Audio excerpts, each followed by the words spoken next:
Hey everyone, this is Ken, and today we're going to be doing a secret storage wall.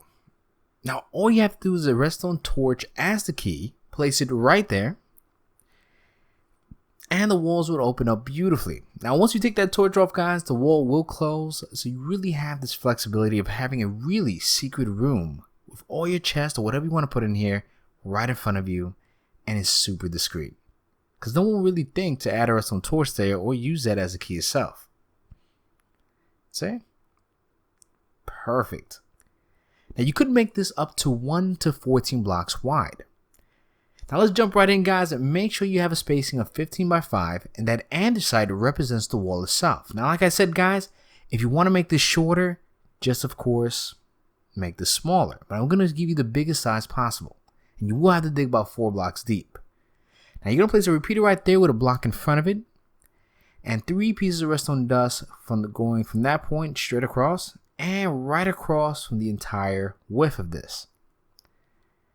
Now this build will be about 5 blocks in height. Now starting here, guys, on top of the andesite where the wall will be at, add a straight row of observer blocks and then another row right behind the first one. Then you're going to place a block right there and extend that right across. Once you've done that, add a redstone dust right on top of each block, right across like so. Perfect. Then get your observer block, place it right there, and add it right across on top of the redstone dust like so, with a block right on top of each observer block in this exact format. Then you're going to add a row of sticky pistons twice like so. Then add a repeater going forward towards the bottom sticky piston and make sure to put them all on 4 ticks. Fantastic. Now add another row of observer blocks right on top of the repeaters and on top of the redstone dust like so.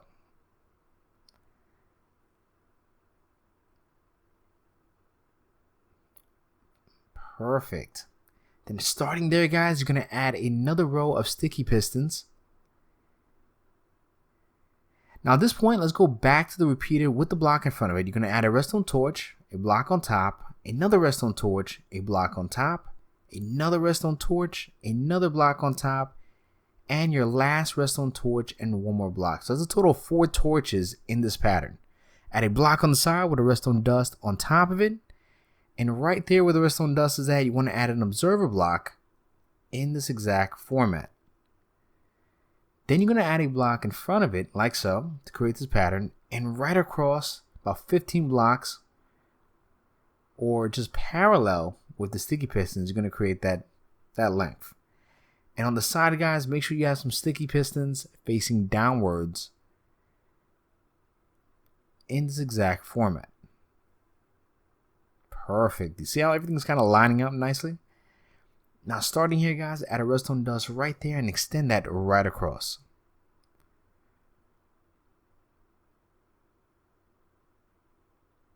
Great. Now right now, guys, you're going to use a temporary block and place it right there, like so, and underneath as well. So 2 blocks there and extend that right across. You see? Because you will have to break them later on, and I'll show you why. See how everything is just lined up nicely? So make sure you have this, okay? Now, right here, guys, you're going to add a sticky piston with a redstone block. And that's what's going to be used to activate this redstone dust. Perfect. Now at this point, we're going to start decorating it, alright? So right over here, add some stairs if you want to. And some blocks on top. And at this point, I'm just going to give you a little rough idea of how I actually made it. And you can, of course, change it up and just kind of make your own style. But ideally, you want to cover this up. So add some blocks there, some upside down stairs right there. And bear in mind, guys, what I like to do, I don't like any of the redstone like exposed. So I like to cover up as much as possible. Now that piston will probably be the only thing showing, but you can add either a stair, a crafting table, anything you want, as long as you put a redstone torch in front of it, not on the side, in front of it, it'll activate it.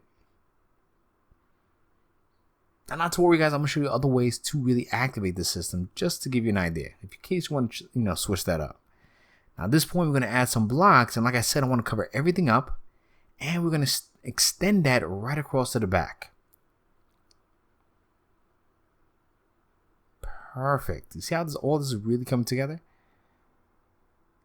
Got this nice spacing. Now, what I like to do also, guys, is add some glowstone, but that's completely optional. You could really modify this and change it up to what you like. But I love glowstone, so if you want to use that, you could. I'm just showing you exactly what I did. Now, within this room, guys, you could really either add chests or anything you want, or extend this even further back. But I'm just going to fill this up with some large chests. Now, like I said earlier, guys, once you've done that and you kind of cover everything out, you want to delete those temporary blocks, because you want to put the ones you want to use for the wall right in front of it.